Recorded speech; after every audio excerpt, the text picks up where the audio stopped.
Have you ever thought, oh, I'm not qualified to do that job, or I don't have what it takes to do fill in the blank? Well, St. John Vianney is a great example of how God does not call the qualified, but instead he qualifies the called. St. John Vianney was born in the late 1700s during the French Revolution, a time when being Catholic was very much on the down low. And so he actually received his first confession in his home and his first communion at an underground mass. And so this made it very difficult for him to live out his Catholic faith. And on top of that, he didn't receive the greatest education. He had a very difficult time because he did not know the Latin language well. Because all lectures and exams were in Latin, he failed repeatedly and was deemed unfit for the priesthood. However, he was determined and he knew that the Lord was calling him to become a priest. His mentor, Father Bali, recognized his deep sanctity, tutored him, and successfully advocated for his ordination in 1815.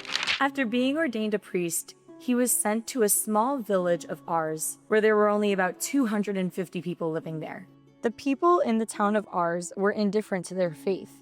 However, that did not stop him from doing great things, and he devoted his life and his priesthood to the needs of the people, to different solemnities and celebrations of the saints, and especially to the sacrament of reconciliation.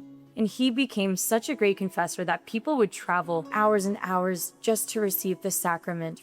And he transformed a spiritually indifferent village into one of France's greatest pilgrimage destinations through his holiness, tireless ministry in the confessional, and his unwavering love for God and for his people. And so Ars became known as the Great Hospital of Souls.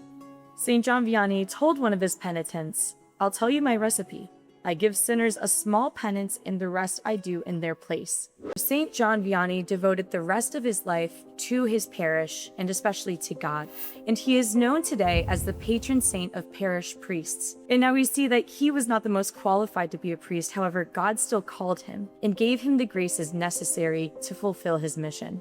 And so today, let us pray through the intercession of St. John Vianney for our parish priests, so that they may continue to receive the graces necessary to serve their parishioners. If you experience something such as imposter syndrome, where you don't feel like you're qualified to do something that you're actually called to do, ask St. John Vianney for help. And I'm sure that through his intercession, that you will receive the graces from God to fulfill the Lord's work. And so, that's a saint you need to know.